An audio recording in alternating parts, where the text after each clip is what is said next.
Hi friends, मेरे dazzle classes में आप लोग को बहुत बहुत स्वागत करता हूँ। तो आज है 27 अक्टूबर से जितने भी करंट अफेयर्स के क्वेश्चन बन गए आज से हम कवर करेंगे। तो कि आपके आने वाले एग्जाम, चाहे कोई भी एग्जाम हो, स्टेट का हो चाहे सेंट्रल का, यूपीएससी, रेलवे, व्यापम, पीएससी हो, कोई भी एग्जाम हो, बैंक वगैरह, सभी एग्जाम के लिए करंट अफेयर बहुत ही इंपॉर्टेंट आप सभी जानते होंगे। जो कोई भी एग्जाम में 6 से 7 क्वेश्चन आपको हर एग्जाम में करंट अफेयर्स को देखने को मिल जाता है, इसलिए करंट अफेयर बहुत ही ज़्यादा इंपॉर्टेंट है। इसलिए डेली बेस पे करंट अफेयर्स पढ़िए ताकि आपको एग्जाम टाइम में जो कि आपको करंट अफेयर्स क्वेश्चन मत छूटे और आपको सभी चीज़ याद रहेंगे, पढ़ते रहेंगे। तो चलिए स्टार्ट करते हैं आज से करंट अफेयर्स इंपॉर्टेंट। तो आज हमारा पहला क्वेश्चन है, हाल ही में संयुक्त राष्ट्र दिवस कब मनाया गया? संयुक्त राष्ट्र दिवस जिसे यूएन भी कहा जाता है। तो 22 अक्टूबर, 24 अक्टूबर, 23 अक्टूबर, डी है इनमें से कोई नहीं। हाल ही में 24 अक्टूबर को संयुक्त राष्ट्र दिवस मनाया जाता है, याद रखिए, इंपॉर्टेंट क्वेश्चन है। वनडे एग्जाम में पूछा जाता है संयुक्त राष्ट्र दिवस कब मनाया जाता है, आपके एसएससी, रेलवे वगैरह वनडे एग्जाम में पूछ देता है। तो याद रखिए 24 अक्टूबर को हर साल संयुक्त राष्ट्र दिवस मनाया जाता है, जिसे यूएन के नाम से हम जानते हैं। तो 24 अक्टूबर को यह दिवस इसलिए मनाया जाता है जो कि संयुक्त राष्ट्र जो कि संस्थान के उद्देश्यों एवं उपलब्धियों की जानकारी देते हुए यह दिवस मनाया जाता है मानवाधिकार के रूप में। 24 अक्टूबर को याद रखिएगा, यह 24 अक्टूबर को जो कि हर साल संयुक्त राष्ट्र दिवस मनाया जाता है। तो इसकी स्थापना 24 अक्टूबर 1945 को किया गया था, संयुक्त राष्ट्र दिवस को याद रखिएगा। अगला क्वेश्चन तरफ बढ़ते हैं।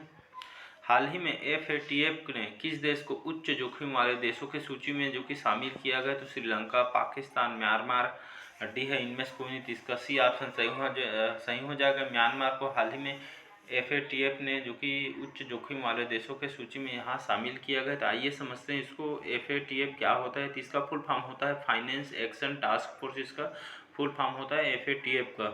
तो इसको मुख्य रूप से इसका गठन इसलिए किया है जो कि वित्तीय कार्यवाही या यह एक अंतर सरकारी संस्था है जो आपके काले धन या आपके काले धन और इसमें काले धन को, यहाँ पे काले धन को वैध बनाने एवं मनी लॉन्ड्रिंग कहा जाता है। तो काले धन वैध बनाने या मनी लॉन्ड्रिंग को रोकने से संबंधित इस नीतियों बनाने के लिए इसको स्थापित किया गया है, आपके एफएटीएफ को। तो इस सूची में आपके म्यांमार को जो कि इस सूची में शामिल कर लिया गया है। कुछ दिन पहले पाकिस्तान को हटाया गया है, इसके बाद इस उच्च जोखिम वाले देशों की सूची में अभी पाकिस्तान को फिर से इसको शामिल कर लिया गया है। तो इसका सी ऑप्शन सही हो जाएगा। अगला क्वेश्चन देखते हैं, हाल ही में 10वीं राष्ट्रीय जो कि पैनकाक सिलाट चैंपियनशिप का उद्घाटन कहाँ किया गया है? तो इंदौर, भोपाल, पंचकुला, श्रीनगर। तो इसका डी ऑप्शन सही हो जाएगा। श्रीनगर में हाल ही में 10वीं राष्ट्रीय पैनकाक सिलेट चैंपियनशिप का उद्घाटन किया गया। तो यह जो पैनकाक सिलेट चैंपियनशिप जो कि मार्शल आर्ट है, तो इसकी 10वीं राष्ट्रीय पैनकाक सिलेट चैंपियनशिप हाल ही में उद्घाटन किया है श्रीनगर में। तो याद रखिए, तो इसका डी ऑप्शन सही हो जाए। तो यहाँ पे बात करते हैं हम पैनकाक सिलेट चैंपियनशिप का उद्घाटन यहाँ पे श्रीनगर में किया है, जिसमें आपके इसमें चैंपियनशिप 2022 के लिए जो कि भारतीय टीम की इसमें चयन हुआ है, जो कि एक मार्शल आर्ट है, श्रीनगर में जिसका उद्घाटन किया गया है। अगला क्वेश्चन देखते हैं यहाँ पे, हाल ही में कौन सा देश चीन को पछाड़कर भारत का तीसरा सबसे बड़ा निर्यातक बाजार बना है? तो ऑस्ट्रेलिया, न्यूजीलैंड, नीदरलैंड या डी है इनमें से कोई नहीं। हाल ही में जो नीदरलैंड है चीन को पछाड़कर भारत का तीसरा सबसे बड़ा निर्यातक देश बन चुका है। तो याद रखिएगा, देश जो चीन को पछाड़कर और भारत के यहाँ आपका तीसरा सबसे बड़ा निर्यातक बाजार बन गया है नीदरलैंड। तो इसका सी ऑप्शन याद रखिएगा, निर्यातक देश बन गया है नीदरलैंड। अगला क्वेश्चन देखते हैं, हाल ही में आपका SJVN ने किस राज्य में 75 मेगावाट और सौर ऊर्जा परियोजना यहाँ पे चालू करने की घोषणा की है? तो गुजरात, उत्तर प्रदेश, हिमाचल प्रदेश, डी है इनमें से कोई। तो हाल ही में आपके उत्तर प्रदेश में जो कि 75 मेगावाट सौर ऊर्जा परियोजना का यहाँ पे चालू करने की यहाँ पे घोषणा किया गया है। तो यहाँ पे बात करते हैं उत्तर प्रदेश की, यहाँ के राजधानी लखनऊ, आदित्य योगीनाथ यहाँ के मुख्यमंत्री हैं और वर्तमान में आनंदीबेन पटेल वर्तमान में यहाँ के राज्यपाल है, जो कि 75 मेगावाट सौर ऊर्जा परियोजना चालू करने की घोषणा उत्तर प्रदेश में किया गया है। अगला क्वेश्चन देखते हैं, हाल ही में किसने from dependence to self reliance पुस्तक लिखी है? तो अरुण बंसल, डॉक्टर बिमल जालान या नीरज ओवल या निरंजन ओवल है या चौथा ही इनमें से कोई। तो हाल ही में जो डॉक्टर विमल जालान जी, इन्होंने हाल ही में जो कि from dependence to self reliance पुस्तक इन्होंने लिखी गई है। तो आपके बुक से क्वेश्चन भी डायरेक्ट पूछ देता है। तो आपका from dependence to self reliance पुस्तक आपके डॉक्टर विमल जालान ने जो कि यह पुस्तक को लिखी है, तो याद रखिएगा। अगला क्वेश्चन देखते हैं, हाल ही में U23 कुश्ती चैंपियनशिप स्वर्ण पदक जीतने वाले पहले भारतीय कौन बने? मोस्ट इंपोर्टेंट क्वेश्चन, याद रखिएगा। स्पोर्ट्स से यहाँ पे क्वेश्चन डेफिनेटली पूछे जाते हैं ज़्यादा मात्रा में। तो U23 कुश्ती चैंपियनशिप में स्वर्ण पदक जीतने वाले पहले भारतीय बन गए हैं आपके जोगेश्वर सिंह, साजन भानवाल, सिंह अमन जो कि सहरावत, या चौथा ही डी है, इनमें से कोई नहीं, तीसरा सी ऑप्शन सही हो जाएगा। अमन सहरावत जो कि U23 कुश्ती चैंपियनशिप इन्होंने स्वर्ण पदक जीतने वाले एकमात्र पहले भारतीय बन गए हैं। तो याद रखिए, अमन सहरावत कौन से खेल से संबंधित है पूछा जाएगा, तो याद रखिए कुश्ती से संबंधित है। इन्होंने कौन सा पदक जीता है? तो इन्होंने स्वर्ण पदक जीतने वाले पहले भारतीय बने हैं कुश्ती के क्षेत्र में। तो याद रखिए, मोस्ट इंपोर्टेंट क्वेश्चन अमन सहरावत, याद रखिए नाम को। तो एकमात्र पहले भारतीय बन गए हैं कुश्ती के क्षेत्र में स्वर्ण पदक जीतने वाले, तो याद रखिए इसका सी ऑप्शन सही हो जाएगा। अगला क्वेश्चन देखते हैं, हाल ही में कौन सा देश शतरंज खेलने वाले शीर्ष 12 देशों में शामिल हुआ है? तो बांग्लादेश, भारत, पाकिस्तान, डी है, इनमें से कोई नहीं। तो हाल ही में जो हमारा भारत है शतरंज खेलने वाले शीर्ष 12 देशों में यहाँ पे हाल ही में जारी रिपोर्ट के अनुसार शामिल हुआ है। तो याद रखिए, शतरंज खेलने वाले शीर्ष 12 देशों में हाल ही में भारत शामिल हुआ है। तो इसका भी ऑप्शन याद रखिएगा, क्वेश्चन मोस्ट इंपोर्टेंट क्वेश्चन है। तो अभी हाल ही में भारत शामिल हुआ है शतरंज खेले 12 शीर्ष देशों में। अगला क्वेश्चन देखते हैं, हाल ही में किसने भारत तीसरा पेरिस 2024 ओलंपिक कोटा जीता है? तो आपके स्वप्निल कुसाले, तृप्ति देशमुख, ज्योत्सना पांडे, डी है, इनमें से कोई नहीं। हाल ही में जो स्वप्निल कुसाले है जो कि भारत का तीसरा पेरिस 2024 में ओलंपिक में कोटा इन्होंने जीता है। याद रखिएगा, भारत के तीसरे पेरिस 2024 ओलंपिक कोटा में स्वप्निल कुसाले ने जीता है। याद रखिए इसका नाम को, स्पोर्ट्स से क्वेश्चन आते ही हैं डेफिनेटली, तो इसका ए ऑप्शन सही हो जाएगा। 10वां क्वेश्चन, हाल ही में किस राज्य के राज्यपाल ने SC/ST के लिए आरक्षण बढ़ाने वाले अध्यादेश को मंजूरी दी है? तो केरल, कर्नाटक, महाराष्ट्र, डी है, इनमें से कोई। हाल ही में जो कर्नाटक राज्य के राज्यपाल हैं इन्होंने हाल ही में जारी रिपोर्ट के अनुसार यहाँ पे SC और ST के लिए आरक्षण बढ़ाने का यहाँ पे अध्यादेश को मंजूरी दी गई है। यहाँ के राज्यपाल हैं आपके कर्नाटक, इन्होंने यहाँ पे अध्यादेश को मंजूरी दी। इसमें आपके SC और ST के लिए आरक्षण बढ़ाने की जो कि यहाँ पे बढ़ाने वाले अध्यादेश यहाँ पे जारी की गई है।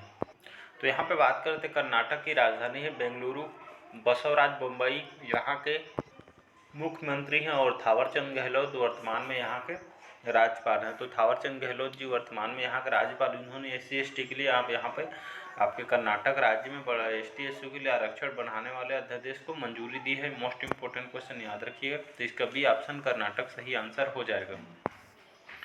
अगला क्वेश्चन देखते हैं, हाल ही महिलाओं की 25 मीटर पिस्टल टीम स्पर्धा भारत को कौन सा पदक जीता है? तो कांस्य, स्वर्ण, रजत, आपका डी है, इनमें से कोई। तो हाल ही में महिलाओं की जो 25 मीटर पिस्टल टीम स्पर्धा में भारत ने यहाँ पे रजत पदक जीता है। तो इसका सी ऑप्शन सही हो जाएगा। यह महिलाओं की जो कि 25 मीटर पिस्टल टीम स्पर्धा है, खेल है, जिसमें आपके महिलाओं की 25 मीटर पिस्टल स्पर्धा में जो हुई टीम में भारत ने यहाँ आपके रजत पदक जीता है। याद रखिए, यहाँ से स्पोर्ट्स से क्वेश्चन आते हैं, इसमें रजत पदक इन महिलाओं द्वारा जीता गया है भारत के द्वारा। तो इसका सी ऑप्शन याद रखिएगा सही हो जाएगा। अगला क्वेश्चन देखते हैं, हाल ही में जलवायु परिवर्तन पर अंतर्राष्ट्रीय सम्मेलन कहाँ आयोजित किया गया है? तो लद्दाख, जम्मू कश्मीर, हिमाचल प्रदेश, डी है, इनमें से कोई। हाल ही में जम्मू कश्मीर में जो कि यहाँ पे जलवायु परिवर्तन पर जो कि यहाँ पे अंतर्राष्ट्रीय सम्मेलन जो कि आयोजित किया गया है, जो कि जलवायु को लेकर यहाँ पे जो कि सम्मेलन जो कि अंतर्राष्ट्रीय लेवल पर जो कि आयोजन किया गया है। तो कहाँ किया गया है? आपके जम्मू कश्मीर में किया गया है। तो यहाँ के जो उपराज्यपाल हैं मनोज सिन्हा जी हैं, याद रखिएगा जम्मू कश्मीर। तो हाल ही में जलवायु परिवर्तन पर अंतर्राष्ट्रीय सम्मेलन कहाँ आयोजित किया गया? जम्मू कश्मीर में किया गया है। तो याद रखिए इसका भी ऑप्शन सही हो जाएगा। अगला क्वेश्चन देखते हैं, हाल ही में बंगाल की खाड़ी में आए चक्रवाती तूफान सित्रांग को किस देश में जो कि नाम दिया है? तो स्पेन, स्वीडन, थाईलैंड, डी है, इनमें से कोई। मोस्ट इंपोर्टेंट क्वेश्चन है ये क्वेश्चन, डेफिनेटली आपको देखने को मिलेगा, जो कि जलवायु जो यहाँ पे आपके जो चक्रवाती तूफान आते हैं वे डेफिनेटली यहाँ से क्वेश्चन पूछा जाता है, इसलिए बहुत इंपॉर्टेंट क्वेश्चन है। तो हाल ही में बंगाल की खाड़ी में आए चक्रवाती जो तूफान है, हाल ही में कुछ दिन पहले बंगाल की खाड़ी में आई थी तूफान, जो चक्रवाती तूफान है उसको क्या नाम दिया है याद रख, मोस्ट इम्पोर्टेंट क्वेश्चन, नाम को याद रखिएगा। सित्रांग इसको नाम दिया गया है। जो किस देश ने इसको नाम को दिया गया है, तो आपके थाईलैंड द्वारा इस चक्रवाती तूफान को सित्रांग नाम दिया गया है। तो याद रखें मोस्ट इम्पोर्टेंट क्वेश्चन, तो इसका सी ऑप्शन सही हो जाएगा। तो बंगाल की खाड़ी में आए चक्रवाती तूफान को सित्रांग नाम दिया गया है। किस देश ने दिया गया है, तो याद रखिएगा थाईलैंड ने दिया है।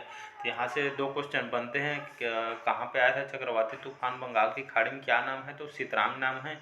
और किस देश ने दिया है इस नाम को, तो थाईलैंड द्वारा दिया गया। यहाँ से दो क्वेश्चन बन रहे हैं, तो दोनों क्वेश्चन इंपॉर्टेंट है, याद रखिएगा। तो इसका थाईलैंड सी ऑप्शन सही हो जाएगा। अगला क्वेश्चन देखते हैं। हाल ही में जैक्सन ग्रीन किस राज्य में हरित परियोजना के लिए 22,400 करोड़ रुपये का निवेश करेगी, तो राजस्थान, महाराष्ट्र, छत्तीसगढ़, डी है इनमें से कौन है। हाल ही में जो जैक्सन ग्रीन कंपनी है यहाँ पे राजस्थान में जो कि हरित परियोजना के लिए यहाँ पे 22,400 करोड़ रुपये के यहाँ पे निवेश करेगी। कहाँ करेगी, तो आपके राजस्थान में करेगी। तो यहाँ आपके जो जैक्सन ग्रीन राजस्थान में जो कि हरित परियोजना या हाइड्रोजन अमोनिया परियोजना में 22,400 करोड़ रुपया निवेश करेगी। तो याद रखिएगा आपके यहाँ पे हरित परियोजना के लिए 22,400 करोड़ रुपये का निवेश करेगी। तो कौन सी कंपनी है, जैक्सन ग्रीन कंपनी है, तो राजस्थान में करेगी। तो यहाँ पे बात करते हैं हम राजस्थान की। यहाँ के राजस्थान की जो राजधानी है, यहाँ की राजधानी है जयपुर। अशोक गहलोत वर्तमान में यहाँ के सीएम हैं और कलराज मिश्र वर्तमान में यहाँ के राज्यपाल हैं। तो याद रखिएगा। अगला क्वेश्चन तरफ बढ़ते हैं, इसका ए ऑप्शन सही हो जाएगा, राजस्थान। अगला क्वेश्चन देखते हैं। हाल ही में 2022 United state F1 grand prix किसने जीता है, तो लुइस हैमिल्टन, आपका वोल्टरी बोटास, सी है मैक्स वर्स्टप्पन, डी है इनमें से कौन। हाल ही में जो मैक्स वर्स्टप्पन है जो कि रेड बुल के ड्राइवर हैं, जो कि यहाँ जो आपका जो F1 जो United states F1 grand prix जो जीता है मैक्स वर्स्टप्पन, जो कि रेड बुल के ड्राइवर हैं। और यहाँ जो कि कार स्पोर्ट्स जो कि यहाँ गेम है, इसमें खेल है जिसमें आपको जो मैक्स वर्स्टप्पन है, इन्होंने 2022 के लिए United state F1 grand prix इन्होंने जीता है। इसका सी ऑप्शन सही हो जाएगा, मैक्स वर्स्टप्पन, याद रखिएगा। तो आज के करंट अफेयर्स कैसे लगा कमेंट करके ज़रूर बताइएगा। अच्छा लगे चैनल को, अगर नए होंगे चैनल को सब्सक्राइब करके रख लीजिए, जो कि आपको डेली बेस पे करंट अफेयर्स पढ़ने को मिलता है। तो चलिए बस आज के इतना ही, थैंक यू।